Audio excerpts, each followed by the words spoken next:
Shalom Bapak Ibu Saudara sekalian yang dikasihi dalam Tuhan Yesus Kristus, bertemu kembali dalam ibadah virtual Gereja Yesus Gembala. Di bulan ini kita punya satu tema, yaitu dipanggil untuk memberkati. Diambil dari Filipi pasal 2 ayat 15b, dikatakan sehingga engkau bersinar di antara mereka seperti bintang-bintang di dunia. Bapak Ibu Saudara, kita ini dipanggil untuk bersinar di lingkungan kita, baik itu dalam keluarga, dalam pekerjaan, pelayanan, kehidupan sosial kita. Bapak Ibu Saudara yang sedang dalam beban ataupun ingin didoakan, Bapak Ibu Saudara boleh kirimkan email di gerejayesusgembala@gmail.com, ataupun Bapak Ibu Saudara bisa melalui private message di Instagram kami, yaitu Gereja Yesus Gembala. Dan Bapak Ibu Saudara yang suka lagu boleh juga kunjungi channel kami di A Thousand Haleluya. Dan juga Bapak Ibu Saudara yang merasa terberkati, mohon dibagikan ke teman-teman dan juga berlangganan di dalam channel-channel kami. Kiranya dalam masa-masa seperti ini kita tetap menjadi berkat bagi orang-orang di sekitar kita. Dan sebentar lagi kita akan masuk dalam ibadah. Mari kita siapkan hati kita. Kita boleh mengikuti ibadah dengan hati yang selalu bersyukur. Mari kita beribadah. Tuhan Yesus memberkati. Shalom Bapak Ibu Saudara sekalian yang dikasihi Tuhan Yesus. Kami ucapkan selamat datang di ibadah virtual Gereja Yesus Gembala. Mari saat ini kita satukan hati kita teduhkan hati kita. Mari kita masuk dalam doa. Terima kasih ya Bapa, hanya kemurahan-Mu Tuhan, karena kebaikan-Mu Tuhan, kami dapat berkumpul di sini untuk beribadah pada-Mu Tuhan. Tuhan, biarlah Engkau memimpin ibadah ini dari awal hingga akhir, dan kami bawa doa kami hanya dalam nama Tuhan Yesus Kristus. Haleluya, amin.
ditebus,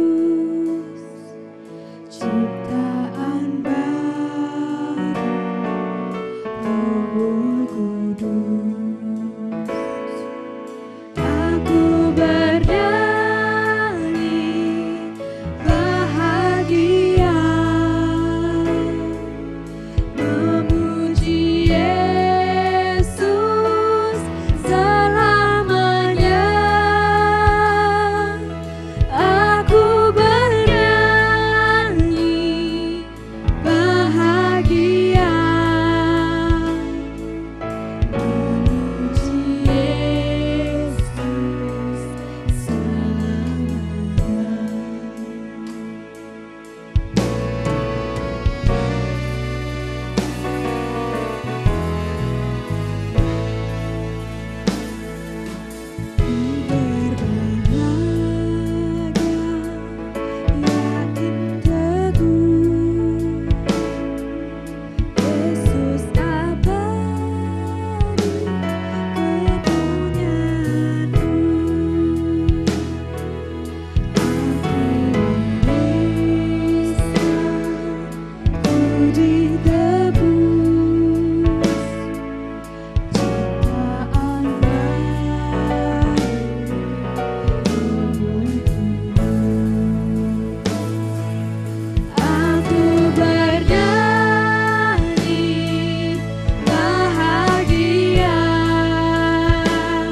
puji nama Dia, kemuliaan bagi Dia sampai selama-lamanya. Amin. Mari sama-sama bangkit berdiri pada hari ini. Kita bersorak-sorai bagi kemuliaan nama Yesus. Mari sama-sama naikkan pujianmu bagi Tuhan kita Yesus Kristus.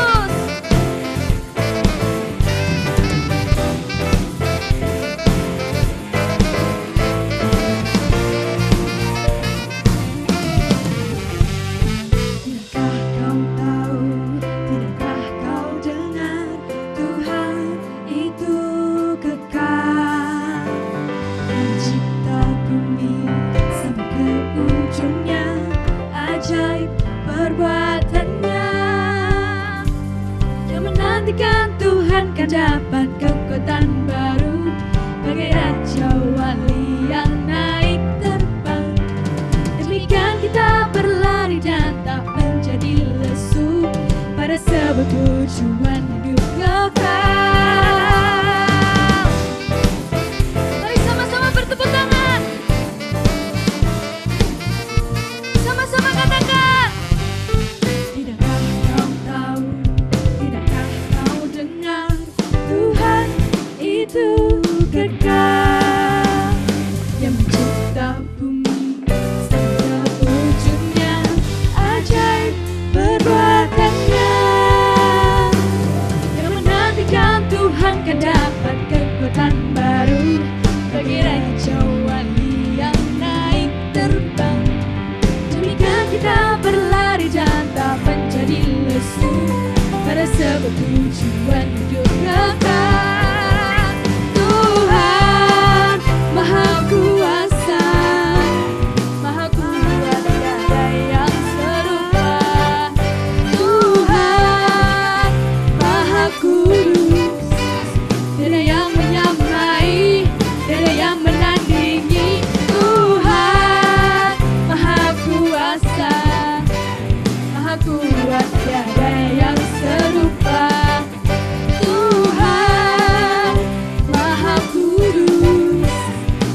puji, kita sembah Dia, dan bersuka cita lagi bersamanya.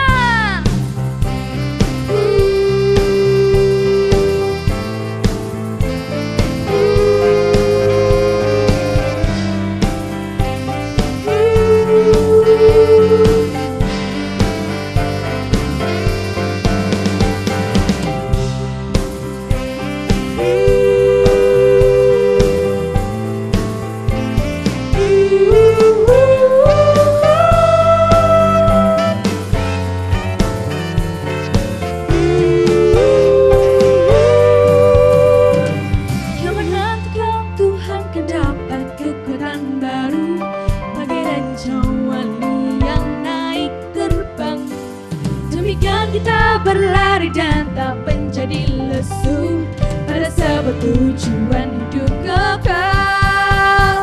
Tuhan Maha Kuasa, Maha Kuat, tiada yang serupa.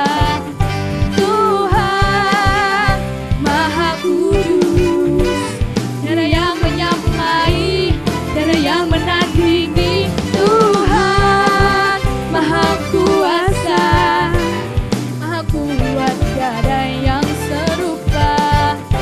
Tuhan Maha Kudus, tiada yang menyamai, tiada yang menandingi Engkau.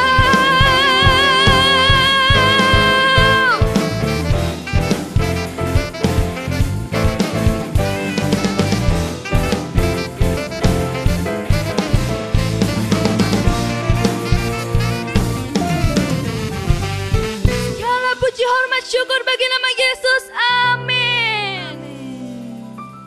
Mari kita masuk lebih dalam lagi dalam hadirat-Nya Tuhan. Haleluya.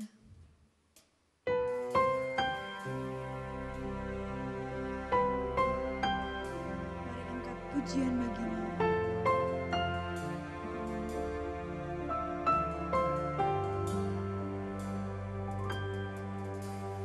Roh Kudus berdoa bagiku,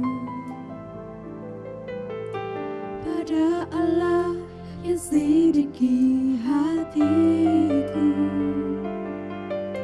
dengan keluhan yang tak terucapkan.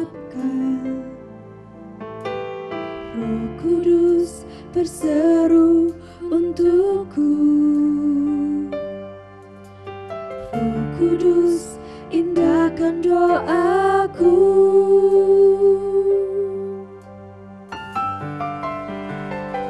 Ku tahu Allahku turut bekerja dalam segala perkara untuk mendatangkan kebaikan di hidupku.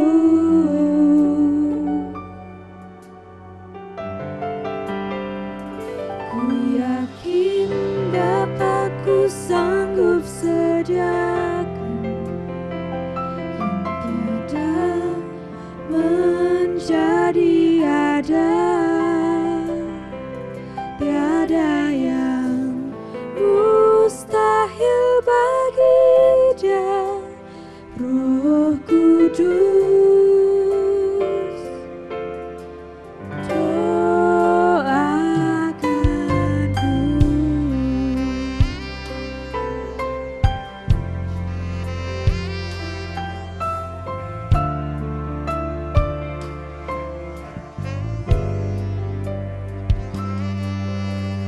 Roh Kudus berdoa bagiku,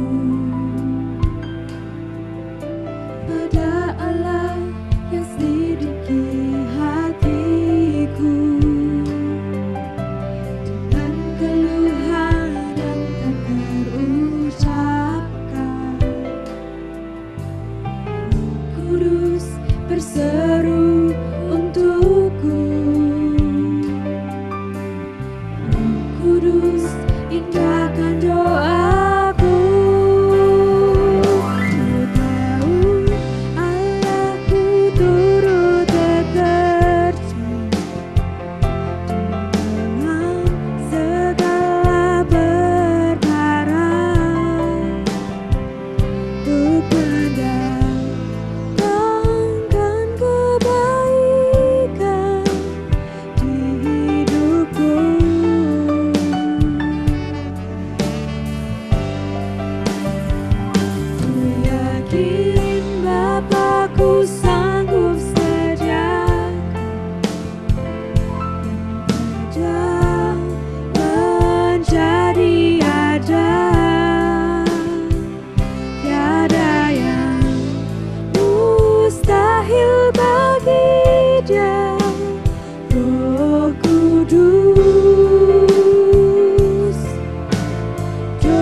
Amin. Mari kita sama-sama siapkan hati kita untuk mendengarkan firman Tuhan. Kita tundukkan kepala kita.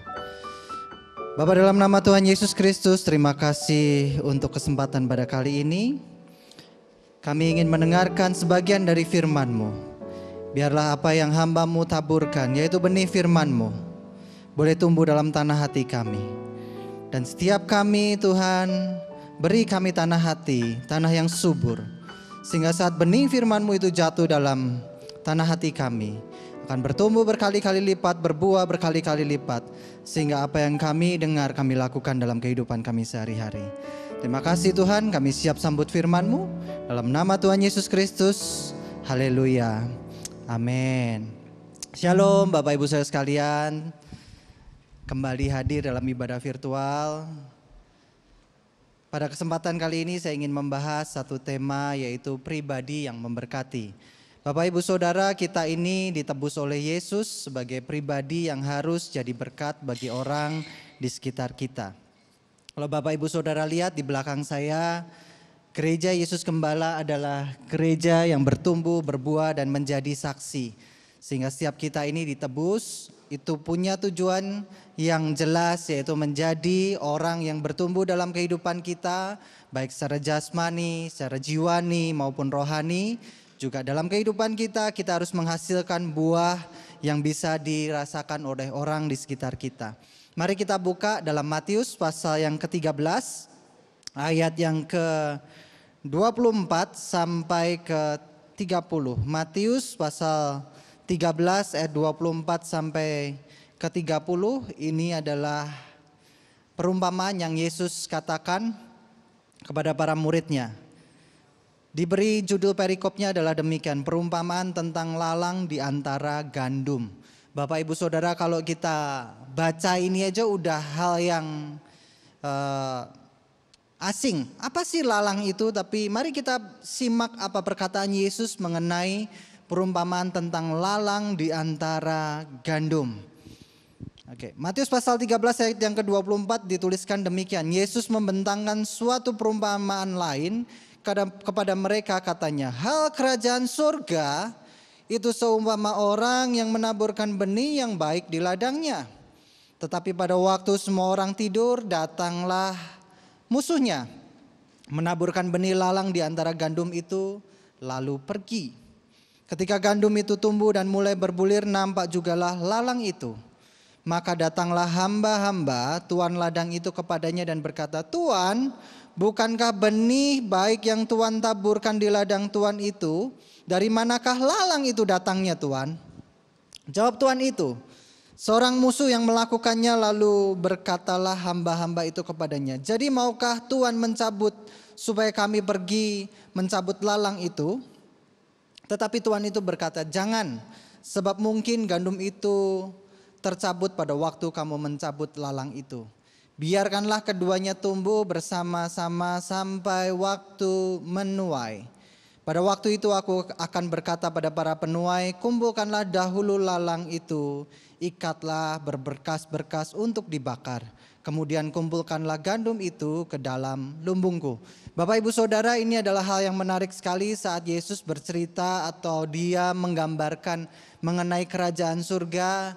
Itu perumpamaannya itu macam-macam. Ada yang perumpamaan di mana orang yang menemukan satu harta yang tersembunyi, setelah harta itu ditemukan, kemudian orang itu jual semua hartanya karena dia mendapatkan satu harta yang sesungguhnya, yaitu kerajaan surga.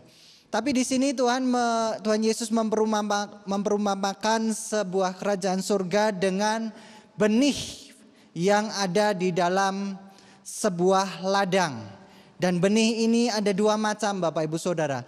Benih yang ditabur oleh pelayan-pelayan yang berasal dari tuannya, yang ditabur pada siang hari, dan benih itu adalah benih yang baik, yaitu benih gandum.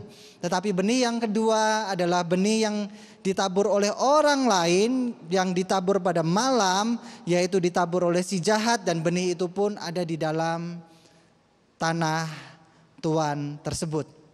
Saya ingin bercerita pelan-pelan saja Bapak Ibu Saudara. Yang pertama mengenai kerajaan surga. Bapak Ibu Saudara sering pikir gini, kerajaan surga itu gini Pak. Kalau yang namanya surga itu terjadi setelah orang udah tua. kena penyakit, tutup mata selamanya, mati. Maka yang namanya kerajaan surga itu adalah saat orang itu sudah mati, kerajaan surga itu datang kepadanya, dan kemudian orang itu dibawa ke dalam satu perhentian total di mana dia bersekutu dengan Tuhan Yesus Kristus. Mungkin bagi beberapa orang seperti itu yang namanya kerajaan surga. Tapi saya ingat banget saat Yesus ngajarkan tentang bagaimana kita berdoa. Jadilah kehendakmu supaya di dalam hidupku itu surga terjadi. Bapak ibu saudara, kalau kita bicara tentang kerajaan surga, jangan pikir dalam kehidupan kita kerajaan surga itu adalah sesuatu yang nanti saat orang akan mati. Dan kemudian itu akan jadi imbalan kita karena kita setia. Memang itu betul, tetapi yang Yesus katakan di sini adalah Yesus membentangkan suatu perumpamaan lain kepada mereka, katanya hal kerajaan surga itu seumpama orang yang menaburkan benih baik di ladangnya. Bapak ibu saudara, ini adalah cerita tentang kehidupan kita sekarang. Bagaimana dalam kehidupan kita sekarang ini kita mengalami yang namanya kerajaan surga. Nah mungkin di antara kita, Pak, mana mungkin Pak, kita ini di bumi. Bagaimana mungkin di surga ini, di bumi ini bisa jadi surga?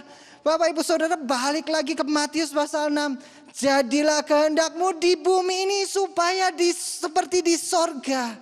Artinya apa? Dalam kehidupan kita, kalau kita ini mengerti dalam kehidupan kita, kerajaan surga ini bisa terjadi saat kehendak Tuhan itu ada dalam kehidupan kita. Yesus memberikan perumpamaan ini lucu Bapak ibu saudara. Kalau Yesus ngajar ke banyak orang, dia seringkali bikin mujizat supaya orang itu langsung dapat bahwa Tuhan itu bisa membuat mujizat. Tetapi saat Yesus itu mengatakan sebuah perumpamaan itu sebuah cerita yang bisa diartikan banyak hal. Dan saat perumpamaan itu diberikan kepada banyak orang, arti dari perumpamaan itu biasanya hanya diberikan kepada murid-murid Yesus aja. Nah di sini Bapak Ibu Saudara, kalau kita boleh mendengarkan mengenai perumpamaan ini, bagaimana dalam kehidupan kita ini ada untuk mengerti kehendak Tuhan, melakukan kehendak Tuhan, itu untuk jadi berkat bagi orang sekitar kita.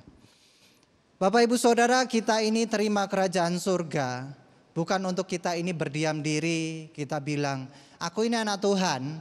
Kalau anak Tuhan ya nikmati kemurahan Tuhan. Kalau anak Tuhan ya diberkati. Kalau anak Tuhan gak pernah kena masalah. Kita dipanggil di dalam kemuliaan Tuhan untuk menerima kerajaan surga, supaya kita jadi duta surga dari Tuhan. Yang maksud duta adalah demikian, orang diutus keluar untuk memberitakan kebenaran firman Tuhan. Satu kali saya dengar ada orang berkesaksian begini, Pak, saya ini jadi Kristen karena perbuatan dari seseorang yang saya sakiti. Saya pada waktu menyakiti, menghina orang tersebut, melecehkan orang tersebut, bahkan saya mengata-ngatain orang tersebut. Ternyata orang yang saya kata-katain, orang yang saya hina, orang yang saya sakiti tetap baik sama saya, Pak. Dan kemudian itu membawa saya untuk ikut Kristus. Bapak Ibu Saudara, kalau kita lihat bagaimana menjadi pribadi yang memberkati adalah saat kita mengerti mengenai kerajaan surga yang ada dalam hidup kita. Kenapa banyak orang gak bisa jadi berkat di antara orang di sekitarnya? Karena dia gak pernah tahu apa yang namanya itu kerajaan surga. Dia pikir gini, kerajaan surga itu jadi anak Tuhan, jadi percaya Yesus, terima darah Kristus, terima mujizatnya, terima Roh Kudusnya untuk kepentingan kita. No, kalau Bapak Ibu Saudara lihat bagaimana Paulus terima panggilan di pulau Tarsus dan kemudian dia menjadi anak Allah. Apa yang Paulus lakukan? Yang Paulus lakukan adalah sesuatu yang dimana dia jadi duta Kristus, dimana dia tidak pernah mengeluh tapi jadi berkat meskipun dia dihina, disiksa. Kerajaan surga bukan mengenai apa yang Bapak Ibu Saudara akan dapatkan. Kerajaan surga bukan mengenai rekening Bapak Ibu Saudara yang makin hari makin bertambah. Bahkan satu kali Paulus itu mengalami karam kapal, mengalami sesuatu siksaan. Dia tetap sukacita. Kalau Bapak Ibu Saudara baca bagaimana sabda bahagia atau perkataan bahagia Yesus, itu memutarbalikkan yang namanya kerajaan surga adalah sesuatu yang berbeda sekali dengan kerajaan dunia. Kerajaan dunia membangun satu keindahan itu atas dasar fisik, tetapi kerajaan surga membangun sesuatu atas dasar yang non fisik. Kalau kita ikut Tuhan tetapi membangun sesuatu yang fisik, maka seringkali kita akan salah menafsirkan, salah menerima mengenai kerajaan surga. Kerajaan surga itu bercerita mengenai hal yang kedua, Bapak Ibu Saudara. Benih yang ditanamkan dan benih itu harus bertumbuh. Bapak Ibu Saudara, kalau saya tanya, apakah Bapak Ibu Saudara selama hidup bertumbuh? Ayo bertumbuh, Pak. Bayi 50 cm, sekarang saya udah 170 cm, Pak. Bayi yang 40 cm udah sekarang jadi 180 cm. Satu kali ada orang lahir, dia enggak 9 bulan lahir. Umurnya 6 bulan. Dia beratnya 1,5 kilo dan waktu dia lahir, dia itu bagian dalamnya itu enggak sempurna, dia harus dipanasin, harus diberi lampu, dia harus dikasih perawatan khusus. Dan saat anak ini bertumbuh jadi gede, anak ini bisa jadi berkat.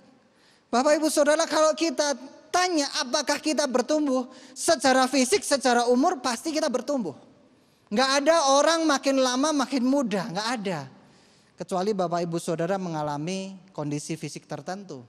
Tapi kalau kita lihat, biasanya kita bertumbuh secara waktu. Makin lama makin tua, makin lama makin gede.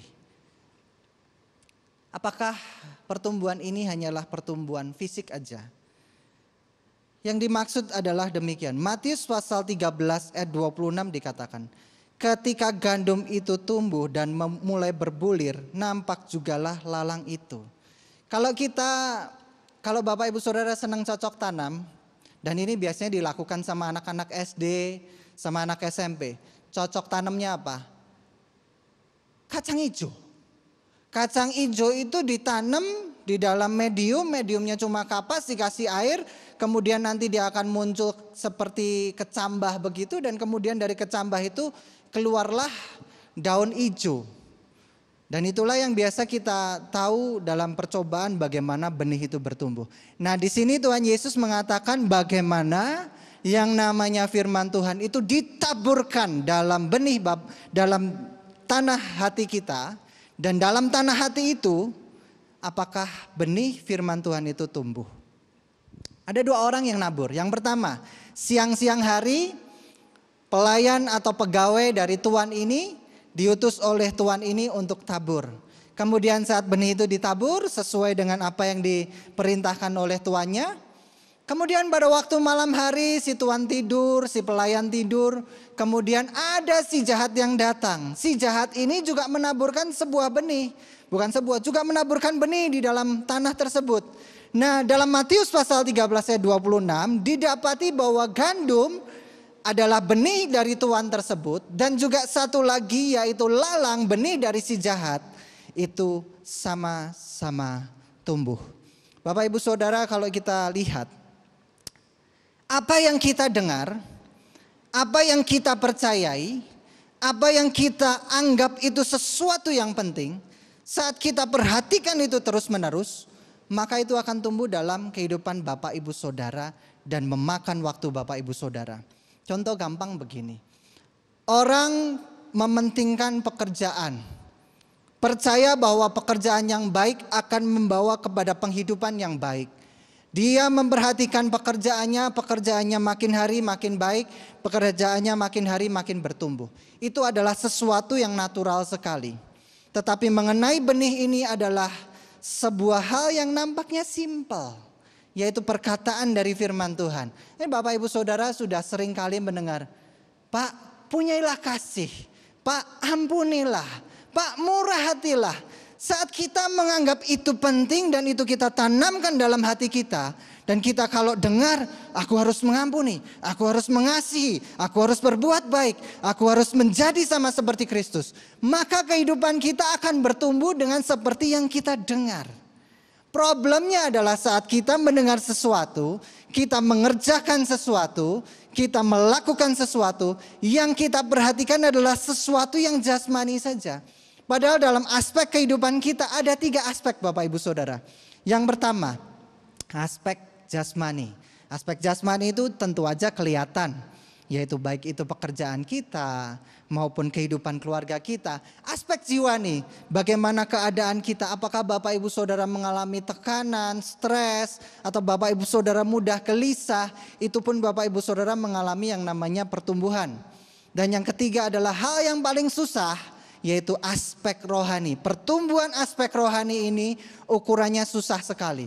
Aspek rohani gak bisa diukur dari bagaimana kita beribadah, jam berapa kita berdoa sampai jam berapa lama kita jadi Kristen, berapa lama kita berdoa, gak bisa diukur dari situ. Banyak orang berdoanya lama, tapi dia nyimpen sakit hati, gak mau melepaskan pengampunan. Bahkan ada hamba Tuhan khotbahnya keren, tapi yang dilakukan adalah dosa dan dosa dan dosa. Bisa banget. Nah, Bapak Ibu Saudara, di sini kalau saya ingin menjelaskan apa sih pentingnya pertumbuhan aspek rohani.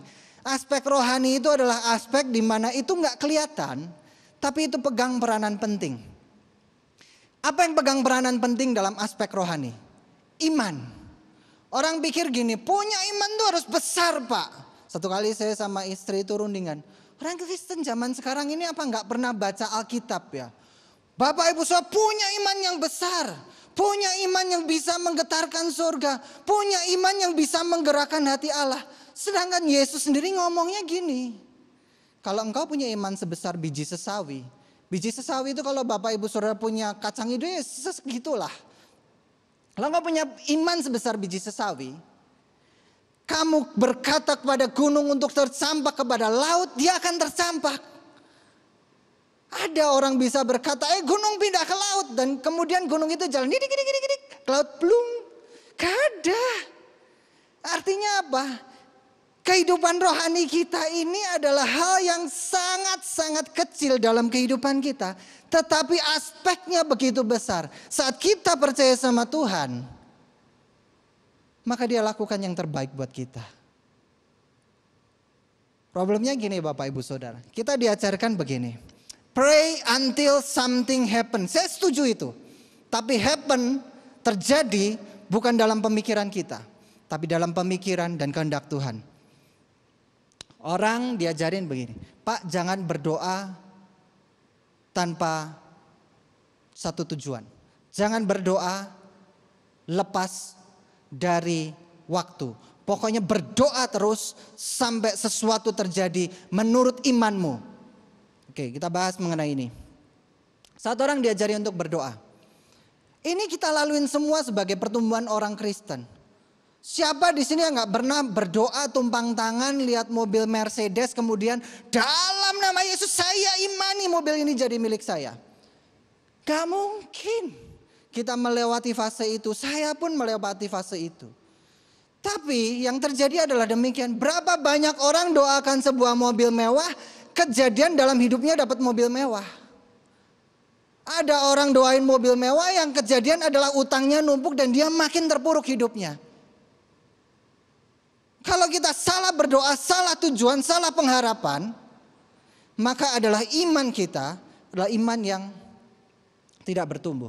Tapi bayangkan Bapak Ibu Saudara, saat Bapak Ibu Saudara berdoa, kemudian hal itu tidak terjadi, kemudian membuat Bapak Ibu Saudara berpikir kembali. Ada satu peraturan, ada dua peraturan Bapak Ibu Saudara, di mana kita melihat Tuhan. Nomor satu, Tuhan tidak pernah salah. Nomor dua, lihat peraturan pertama, yaitu apa? Tuhan gak pernah salah.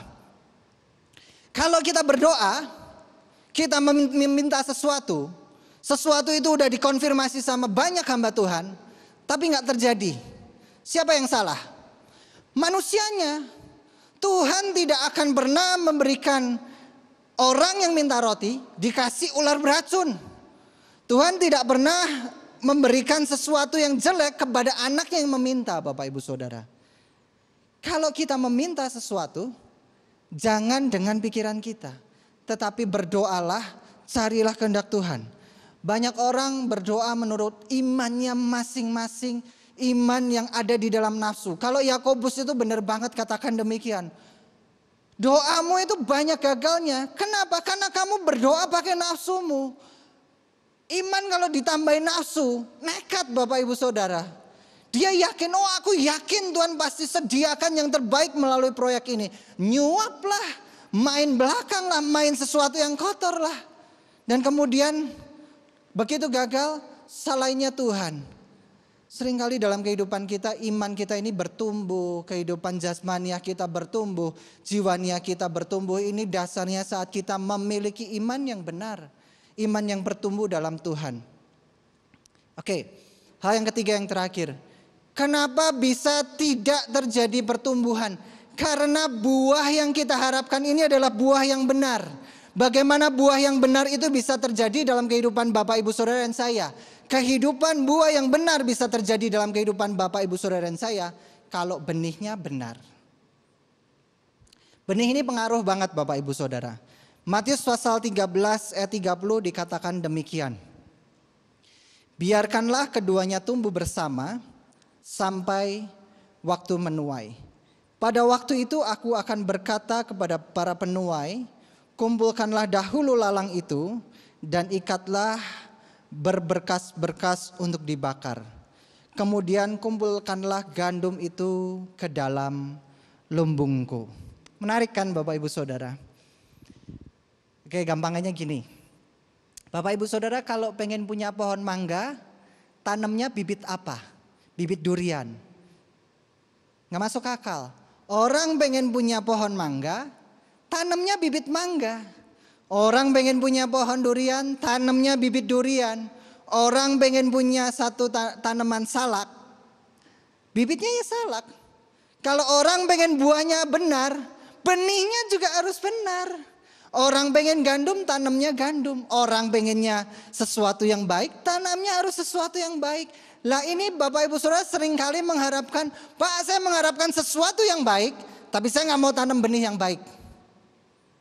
Wah, inilah Kristen zaman sekarang. Kalau kita melihat begini, kenapa Yesus membawakan dua hal ini? Mengenai gandum dan lalang. Saya ini menarik sekali, saya nggak senang tanaman, yang senang tanaman adalah anak saya yang pertama. Waktu saya baca ini, saya itu cari yang namanya gandum dan lalang, kenapa waktu tumbuh mereka ini kayaknya nggak punya perbedaan yang jauh. Tetapi waktu menghasilkan bulir atau menghasilkan buah, baru ketahuan. Ternyata yang namanya gandum dan lalang ini adalah satu tanaman yang jenisnya sama, spesiesnya berbeda. Nah, ini di sini kita baru melihat.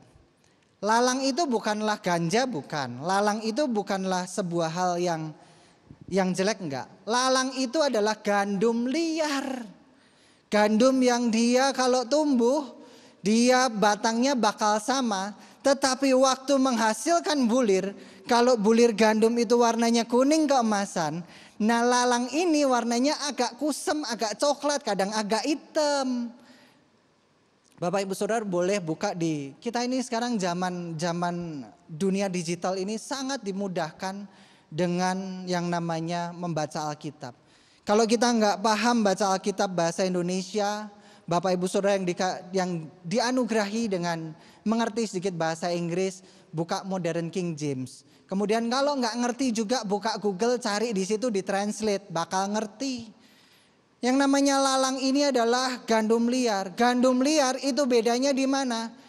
Di bulirnya atau di buahnya. Kalau gandum itu buahnya itu baik, dia itu kenyal. Kalau buah dari si lalang ini adalah tidak baik, liat dan pahit. Makanya nggak bisa dimakan. Dan gandum ini adalah sesuatu yang ditanam oleh manusia sejak zaman 2000 tahun sebelum Yesus. Menarik banget ini Bapak Ibu Saudara. Kalau kita bicara lalang sama gandum ini, kenapa dia bisa tumbuh bersama adalah ceritanya gini. Ada dua orang macam Kristen, dua macam orang Kristen. Kristen yang pertama adalah Kristen yang ditanami dengan benih lalang. Kristen yang kedua adalah yang ditanami dengan benih gandum. Benih lalang dan gandum ini bisa ditanamin di dalam sebuah gereja atau di berbagai gereja, Bapak Ibu Saudara.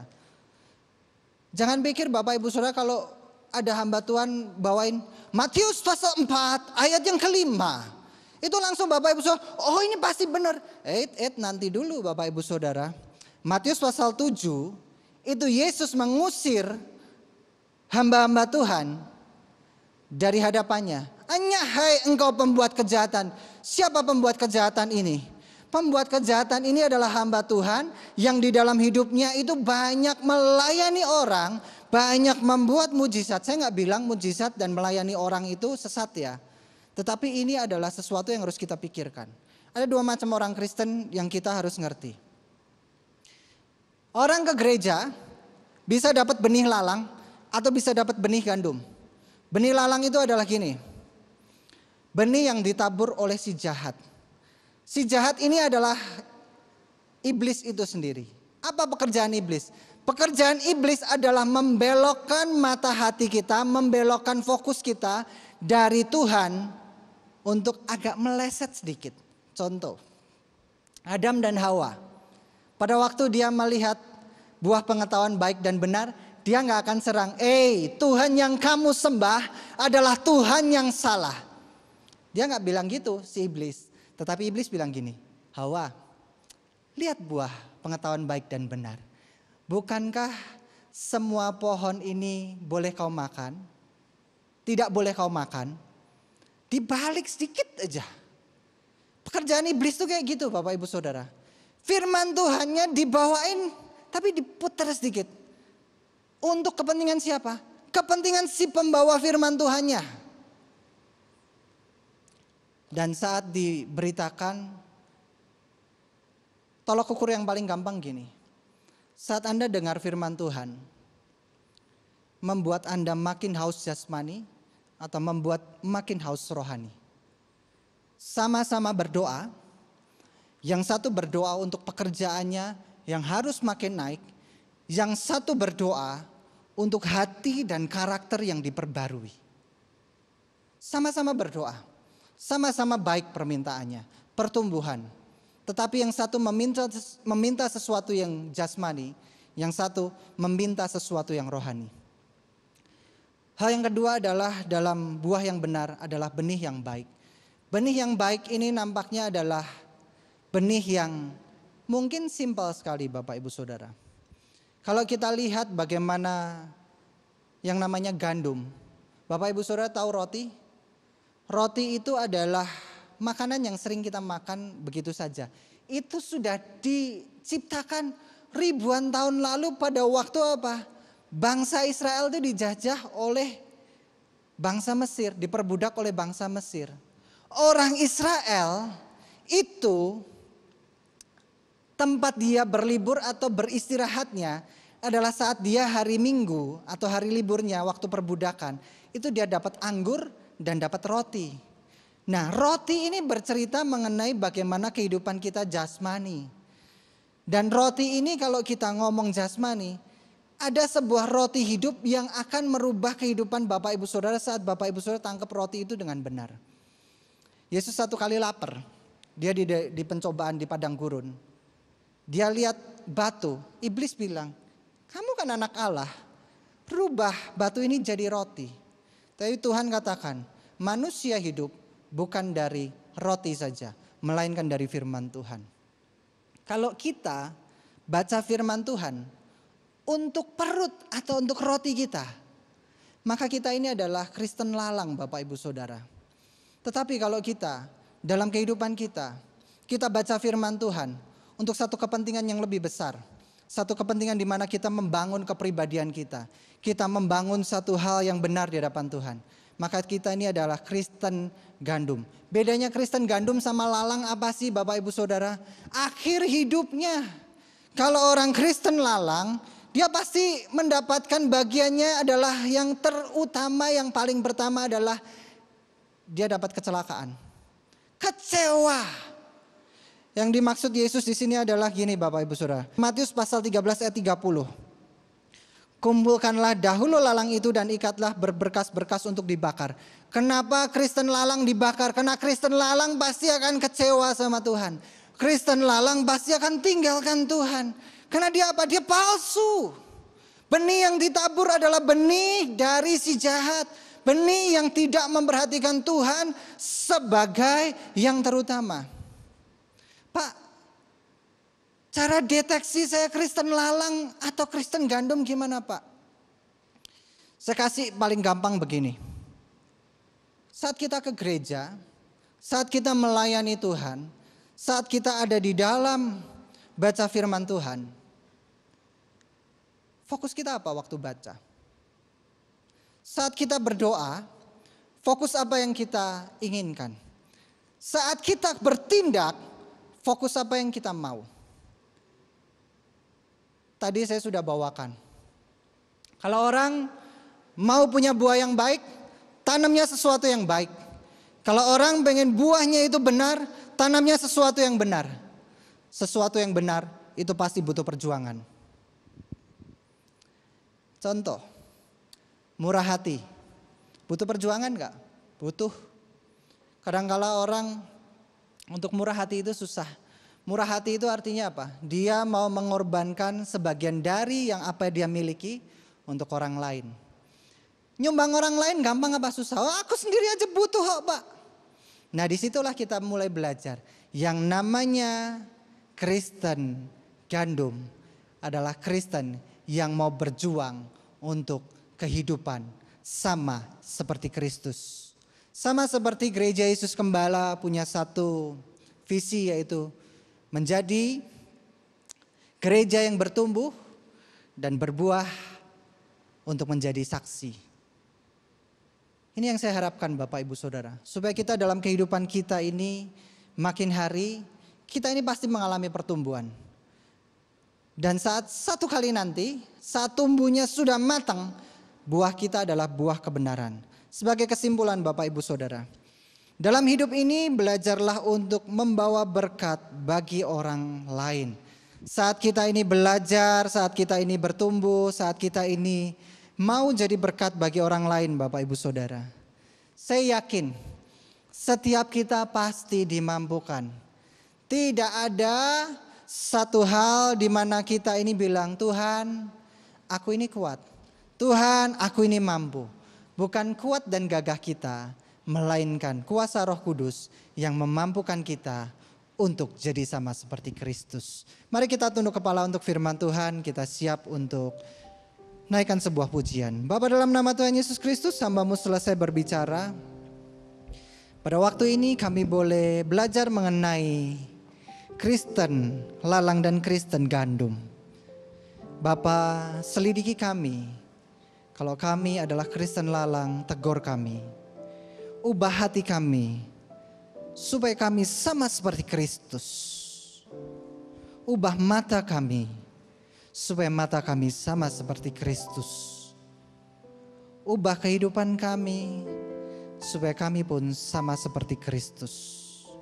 Terima kasih Tuhan, kami bukanlah sempurna, tapi dalam kehidupan kami mau disempurnakan sama seperti-Mu. Mari kita naikkan sebuah pujian sebelum kita tutup ibadah pada kesempatan ini.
Kebaikan Tuhan, Dia benar, Dia mantap.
kita terima berkat dari Tuhan. Murid Yesus Gembala, terimalah berkat jasmani, jiwani, rohani dalam keluargamu, pekerjaanmu, studimu, pelayananmu, dan komunitasmu.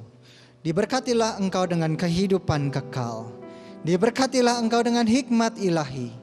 Diberkatilah engkau dengan kekuatan dan pengharapan kekal. Diberkatilah engkau dengan kekayaan dan kemuliaan Allah. Diberkatilah engkau selalu dalam damai sejahtera dan sukacita. Diberkatilah engkau dalam terang kasih dan iman sejati. Dialah Tuhan yang tidak berubah sekarang dan selamanya, yang menghadapkan wajahnya padamu, menyertai engkau selamanya untuk memberitakan kabar baik sampai ke ujung dunia. Saudara-saudara yang Tuhan Yesus kasih, terimalah berkat anugerah pemeliharaan dari Allah Bapa di surga, berkat rahmat pemulihan dari Tuhan Yesus Kristus, berkat pertolongan dan penghiburan kekal dari Allah Roh Kudus yang menyertai kehidupanmu dari sekarang sampai Maranatha Tuhan Yesus datang kedua kali di dalam kemuliaan. Semua yang percaya katakan haleluya, amin. Bapak Ibu Saudara sekalian, ibadah sudah selesai. Sampai ketemu di ibadah yang selanjutnya. Tetaplah bertumbuh, berbuah, jadi saksi bagi Kristus. Tuhan Yesus memberkati.